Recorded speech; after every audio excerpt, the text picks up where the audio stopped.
The IRS does not keep their overhead low. Hello everyone and welcome back to my channel. So today I want to share with you guys my monthly business budget as well as my yearly business budget as well as what that actually entails. So if you're interested in hearing about that, then please keep watching. Okay, so on average from the business, which I will explain momentarily, I gross a minimum of like $3,000 a month, but technically it can fluctuate a whole lot. So some months it might be like $3,000, other months it might be like $6,000 or $7,000 or whatever the case is. But I would say like the minimum that I'm bringing in each month is around $3,000. Now, no matter how much I'm bringing in, due to the type of business that I'm over here running, the expenses don't really fluctuate a whole lot from month to month. So as an example,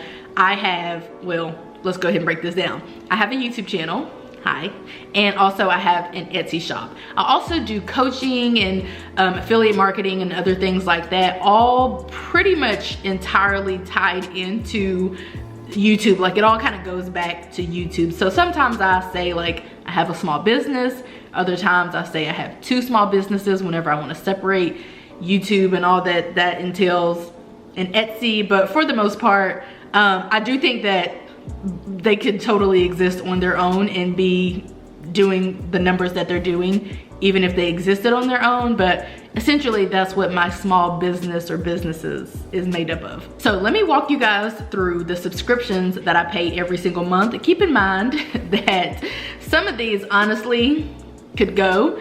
Some of them, I don't even know why I really have them. I just pay them on a monthly basis because they do help a little bit, but like not a whole lot. So I'll tell you about all of them, how much they cost, why I have them and all of that. So the first one is Amazon Prime. I have Amazon Prime basically because I want my stuff fast. So therefore I pay $12.99 each month for Amazon Prime. I do feel like I could basically cancel it at any moment. However, I don't know, I feel like there's gonna come a time where I need my stuff because maybe I forgot to order it in advance and I need it pretty quickly. And so I just keep Amazon Prime. So anyway, that's $12.99. I could save if I pay the yearly fee, but again, I feel like at any moment it might be canceled. The next one is TubeBuddy, which for sure could be canceled at any moment. Basically, TubeBuddy, it's not bad, but it's not necessary. It does like a checks and balances whenever you upload a video. It's integrated into Google Chrome and it makes sure that you have like done all of the things that you need to do to make the video as successful as it could possibly be, such as adding your tags. It'll give you a little check mark. If you add your tags, it'll give you a little check mark if you add cards or whatever the case is. So I mean, I don't really need it, but I pay $14.25 every single month for TubeBuddy. The next one is Canva, which I literally just got, and I was doing fine with the free version of Canva, but sometimes there's like something that I want to use that I can't use because I don't have the paid version of Canva. And there were times where I was just buying little fonts and this and that and the third, and you know, that kind of adds up. So eventually I was like, let me just try out the Canva Pro or whatever. So I've been trying that out for a couple of months. Again, I could do without it, but I'm paying $12.95 each month for Canva. Next is Acuity, which is my scheduler. Pretty sure I could do without that as well because I mean, it's a nice landing place for people to go and just make their payment, and it just integrates right to my PayPal and goes right to my PayPal. But I'm pretty sure if I like search really hard, I could do without Acuity. But anyway, I'm still using Acuity and I'm paying $15 even each month for Acuity. Next is Apple Storage. I had that whenever I had my old iPhone, but now that my new iPhone has like a lot of memory on it, I don't really think I need it. And also back in the day, for like a year plus, I filmed YouTube videos using my iPhone, and that would, you know, that storage was not that great. So that memory was going quite quickly. So that's kind of why I upgraded to Apple Storage, or why I got the Apple Storage. But I think at this point, given the fact that I have this new iPhone, I don't really need it, but nonetheless, I pay $2.99 every month for Apple Storage. Next, we have HP Ink. I really don't need this because I feel like I pay $10.79 a month for ink, like unlimited ink technically. I mean, it's pretty much what it is for me, but I I never get any packages because I'm never running out of ink. So what it does, it'll send you a new cartridge, whether color or black or both, once you start running out, and it'll do it automatically. The issue is, I think I've probably had it for like a good year, and I'm pretty sure they have sent me like 1 or 2 packages. Like, I'm never running out of ink, so I don't really need it, but I have it anyway. So I pay HP $10.79 each month for HP Instant Ink. So that total was $68.97. That's regular every single month. $68.97 is gonna be drafted from my account for my monthly subscriptions. But moving on to, I guess, biannual and annual fees and subscriptions. I do have a PO box, and I pay $53 every 6 months for that. And I have the smallest box. Sometimes I do want a bigger box, because what happens is they'll either put if the box doesn't fit, that the box that's shipped to me doesn't fit in my little tiny box that's like this big, they'll put a slip in my PO box, and then I can only retrieve my item whenever the post office is open, which I basically never can make it to the post office of the weekdays because I have a job. So like, I have a full-time job, so I really never can make it there in time to that particular post office. Or they'll, sometimes if the box is big, they'll put it in one of their other little lockers that are bigger, and I think the whole sole purpose of them is to house those bigger boxes. And sometimes they'll do that, but I feel like it's always the stuff I don't really care about that they put in those boxes, but it's the stuff that I really, really want to pick up that I can't get because I didn't make it there in time on Friday, or I didn't make it there in time on Saturday, so I can't get it until the next day or next 2 days or whatever. But anyway, I digress. Also, I do have a domain because I do have a website, shaybudgets.com. If you go there, it's gonna look like it hasn't been updated, because it hasn't. But nevertheless, I do pay Google $12 each year for my domain. And then finally, I do have hosting through Bluehost, and I pay $107.88 each year for hosting. And I think that hosting really is more beneficial whenever your blog is monetized, but mine is not. So therefore, that's actually an expense I probably for sure could do without, because I mean, I'm paying all that money for hosting and it's not really benefiting me any, because I make no money from my blog. But anyway, I digress again. So if you add up all of that I just gave to you, the monthly subscriptions, the biannual subscriptions, and the annual subscriptions, then you get a whopping $1,053.52.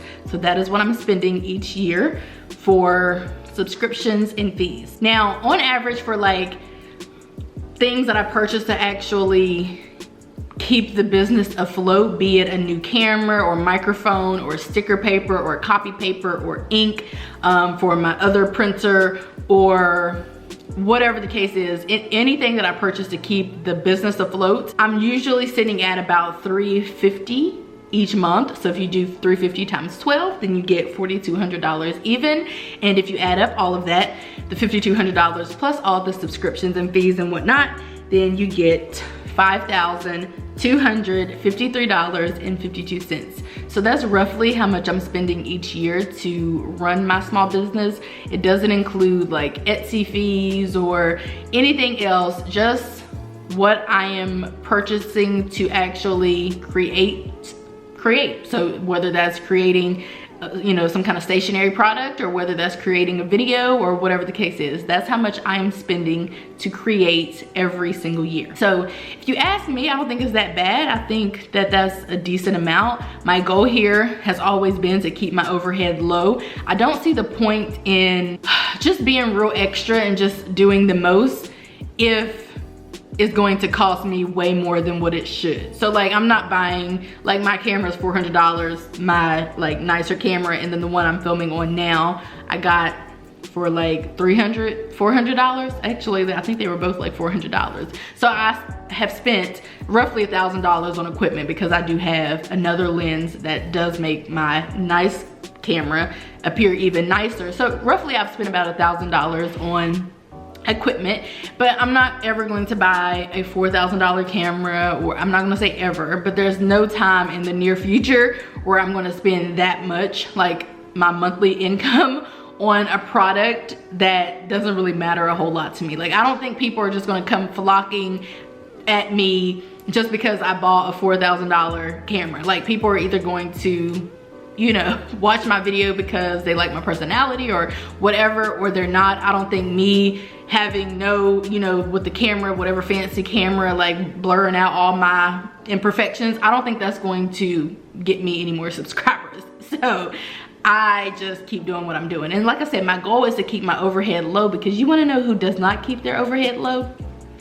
The IRS does not keep their overhead low. Those people want their money and they want all of it. And if you don't give it to them, they're coming to get something. You or your business or something, they're coming to get something. Those people don't keep their overhead low at all.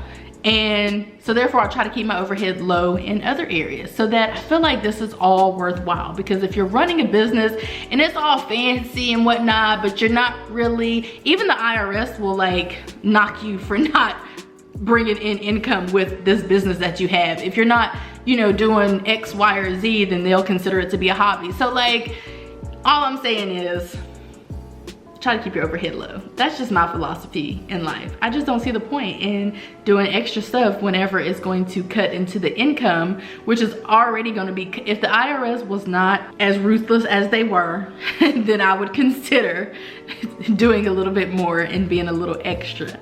But these people want their money and they want lots of it. And I know this because I pay them every year, and I have for years since I started the small business. So anyway, that is it for this video. I just wanted to share with you guys what I'm spending, what this business is running me, what it's costing me. You guys see it in my monthly budget. I normally just budget $500 each month and, you know, call it quits at that. But that's just for like, it's just providing me like a little extra cushion.